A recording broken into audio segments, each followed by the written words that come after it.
नमस्कार। देश और दुनिया की तमाम फटाफट खबरों में आपका स्वागत है। खबरों के लिए आपसे निवेदन की यदि आपने हमारे चैनल को सब्सक्राइब नहीं किया तो कृपया करके देश और दुनिया की तमाम फटाफट खबरों के लिए आपके अपने चैनल को सब्सक्राइब कर लें।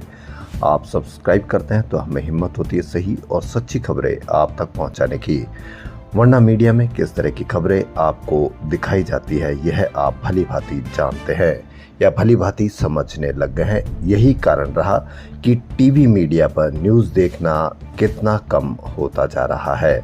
तो क्या है आज की बड़ी खबर? अमेरिकी राष्ट्रपति डोनाल्ड ट्रंप ने नए टैरिफ का ऐलान किया है 1 अक्टूबर से। जी हां, 1 अक्टूबर आने वाले 1 अक्टूबर से ब्रांडेड या पेटेंट वाली दवाओं पर 100% टैरिफ लागू कर दिया गया है। ट्रंप ने कहा कि यह टैरिफ उन कंपनियों पर नहीं लगेगा जो अमेरिका में ही दवा बनाती है या बनाने के लिए प्लांट बना रही है। यदि किसी कंपनी के प्लांट की नींव खुद चुकी है और निर्माण कार्य शुरू हो गया है तो उस कंपनी पर भी 100% टैरिफ नहीं देना पड़ेगा। आपको मीडिया पर कहीं पर भी इसकी कोई खबर नहीं होगी कि ट्रंप ने दवा को भी दर्द दिया है, लेकिन आप लगे रहिए, मीडिया आपको बताता रहेगा। जो भी मीडिया पर न्यूज़ देखता है उनको लगेगा कि ट्रंप के टैरिफ से को फायदा हो रहा है। एक विशेषज्ञ ने कहा कि भारत से ज्यादातर जेनेरिक दवाएं जाती है, अभी तो बड़े प्रभाव की आशंका नहीं है। बड़े प्रभाव की आशंका नहीं है और यही एक्सपर्ट जब चले जाते हैं कहीं, जब ट्रंप के 50% टैरिफ से कितना बड़ा नुकसान हुआ या कितना बड़ा नुकसान हो रहा है उसकी कहीं कोई खबर नहीं। तो इसलिए आप अंदाजा लगा लीजिए कि दवा का दर्द आपको लगेगा, आम आदमी को लगेगा, लेकिन आप पे न्यूज़ पे आपको कहीं पर भी इसकी कोई खबर देखने को नहीं मिलेगी। वांगचुक गिरफ्तार हुए, राजस्थान के जोधपुर जेल में भेजा गया। लेह में मोबाइल इंटरनेट बंद कर दिया गया है। लद्दाख की राजधानी लेह में पूर्ण राज्य के दर्जे और 6ठी अनुसूची में शामिल करने की मांग को लेकर हुए आंदोलन को भड़काने के आरोप में पुलिस ने सोशल एक्टिविस्ट सोनम वांगचुक को गिरफ्तार कर दिया। उन पर कठोर राष्ट्रीय सुरक्षा कानून यानी NSA लगाया गया है। इसमें लंबी अवधि तक बिना जमानत हिरासत में रखा जा सकता है। लेह पुलिस ने वांगचुक को उनके गांव उल्या कटोपी से शुक्रवार दोपहर 2:30 बजे गिरफ्तार किया। इसके बाद एयरलिफ्ट कर राजस्थान के जोधपुर की सेंट्रल जेल स्थानांतरित कर दिया गया। इस बीच प्रशासन ने एहतियातन मोबाइल इंटरनेट बंद कर दिया गया है। गिरफ्तारी से पहले वांगचुक ने वीडियो जारी कर सरकार के आरोपों को बलि का बकरा बनाने की कोशिश बताया। उन्होंने कहा कि मुझे जेल भेजने से समाधान नहीं होगा, अलगाव गहराएगा, समस्याएं पैदा होगी। अब आप नेताओं के उन भाषणों को याद कीजिए जिनमें कहा गया था कि मंगलसूत्र महंगा हो जाएगा, मंगलसूत्र कोई चुरा ले जाएगा। लेकिन अब आपको चिंता करने की कोई जरूरत नहीं है, क्योंकि मंगलसूत्र बनवाना अब आम आदमी के बस की बात नहीं। तो इसलिए न तो अब आपका मंगलसूत्र बनेगा, नहीं आपको इस पर कोई चुरा ले जाने की आपको कोई चिंता होगी। जी हाँ, अंतर्राष्ट्रीय बाजार में सोना मौजूदा लगभग 1,14,000 प्रति 10 ग्राम से बढ़कर 1,44,000 रुपये प्रति 10 ग्राम तक जा सकता है। जी हाँ, बड़ा भविष्य सोने को लेकर किया जा रहा है। तो यानी अब आप सोना खरीदने में कितने आप कैपेबल हैं, कितने आप योग्य हैं, इससे आप अंदाजा लगा लीजिए। बैंक खाताधारक की मृत्यु के बाद नॉमिनी को क्लेम सेटलमेंट के लिए अब ज्यादा इंतजार नहीं करना पड़ेगा। रिजर्व बैंक ऑफ इंडिया ने शुक्रवार को बैंकों को मृतक ग्राहकों के खाते और लॉकर से जुड़े क्लेम का निपटान 15 दिनों की समय सीमा में करने का निर्देश दिया है।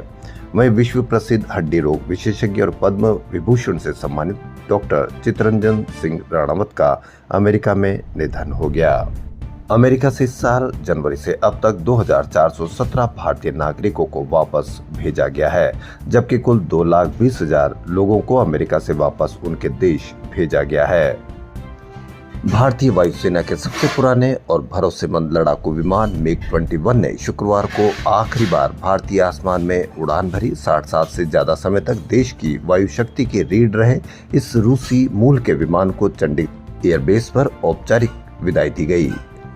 अब डायबिटीज से पीड़ित लोग भी अंतरिक्ष यात्रा कर सकेंगे। इंटरनेशनल स्पेस स्टेशन पर एक्सिओम 4 मिशन के दौरान सूट राइड नामक प्रयोग में इसकी पुष्टि हुई है। उत्तराखंड अधीनस्थ सेवा चयन आयोग के हालिया पेपर लीक कांड के बाद लाखों युवा सड़कों पर उतर आए हैं। पुष्कर सिंह धामी मुख्यमंत्री का ये कहना है कि ये नकल जिहाद है। इस पर विवाद और बढ़ा, पर इस पेपर लीक कांड में कई सवाल अब तक अनसुलझे हैं, जिनका जवाब किसी के पास नहीं है। इनमें सबसे बड़ा सवाल ये कि मोबाइल एग्जाम सेंटर के भीतर कैसे पहुंचा। आयोग का दावा था कि परीक्षा केंद्रों पर अभ्यर्थियों की कड़ी तलाशी हो रही थी। नियम स्पष्ट थे, एडमिट कार्ड, पेन, पैसे और गाड़ी की चाबी के अलावा कुछ भी अंदर नहीं ले जाने दिया जाएगा। अंगूठी और चैन तक बाहर रखवाई जा रही थी, फिर भी मोबाइल कैसे अंदर पहुंचा। हरिद्वार के बहादुरपुर जटगांव स्थित आदर्श बाल सदन इंटर कॉलेज से पेपर मोबाइल के जरिए बाहर भेजा गया। सबसे बड़ा सवाल यही है कि जब इतनी सख्ती थी तो मोबाइल सेंटर के भीतर कैसे पहुंच गया। क्या वहां पर भी कोई नकल या जिहाद चल रहा था? इस पर भी अवश्य कमेंट करना चाहिए आप लोगों को, जो इन एग्जाम सेंटर से पीड़ित हैं या एग्जामों से पीड़ित हैं। अब आई लव मोहम्मद। जी हां, यूपी के बरेली में शुक्रवार को आई लव मोहम्मद विवाद को लेकर 3 जगहों पर बवाल हो गया। पथराव कर रही भीड़ को भगाने के लिए पुलिस ने लाठीचार्ज किया। दरअसल मौलाना तोकीर रजा ने मुस्लिमों से शहर के इस्लामिया ग्राउंड में प्रदर्शन करने की अपील की थी। प्रशासन ने इसकी अनुमति नहीं दी। जुमे की नमाज के बाद भीड़ सड़क पर उतर आई और जबरन ग्राउंड में जाने की जिद पर अड़ गई। पुलिस के अनुसार भीड़ को रोका गया। इस पर भीड़ ने तोड़फोड़ शुरू कर दी। कानपुर में भी 4 सितंबर से आई लव मोहम्मद को लेकर विवाद शुरू हुआ था। बाराबाद के जुलूस के दौरान एक समूह ने आई लव मोहम्मद लिखा एक बैनर लाइट बोर्ड जुलूस मार्ग पर लगाया। इससे आपको क्या अंदाजा हो सकता है कि इससे किसी को कोई तकलीफ हो सकती है या नहीं हो सकती? इस पर भी आप अवश्य कमेंट करके बताएं।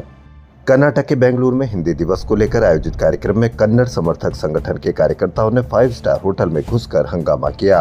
गुरुवार को इस घटना में शामिल 41 कार्यकर्ताओं को पुलिस ने गिरफ्तार कर लिया। उन्हें कोर्ट में न्यायिक हिरासत में भेज दिया गया। कन्नड़ समर्थकों का हिंदी थोपने को लेकर हंगामा, 41 गिरफ्तार।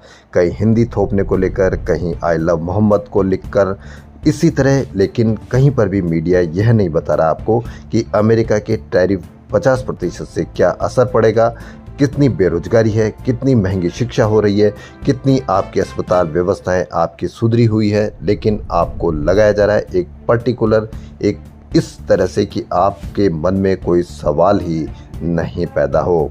वहीं दिल्ली की पटियाला हाउस कोर्ट ने स्वामी चैतन्यानंद सरस्वती की अग्रिम जमानत याचिका खारिज कर दी। कहीं पर भी मीडिया पर इसकी कोई बड़ी खबर नहीं, क्योंकि आपको मीडिया पर आई लव मोहम्मद के ज़्यादा चर्चा होगी बजाय चैतन्यानंद, जो कि गरीब बच्चियों के साथ किस तरह से आई लव को लिख कर दिया करता था। लेकिन उसके बजाय आई लव मोहम्मद की ज़्यादा चर्चा आपको देखने को मिलेगी। यही अंतर आपको समझना है मीडिया की खबरों में। खबरों फिलहाल इतना ही। देश और दुनिया की तमाम फटाफट खबरों में इतना ही। धन्यवाद।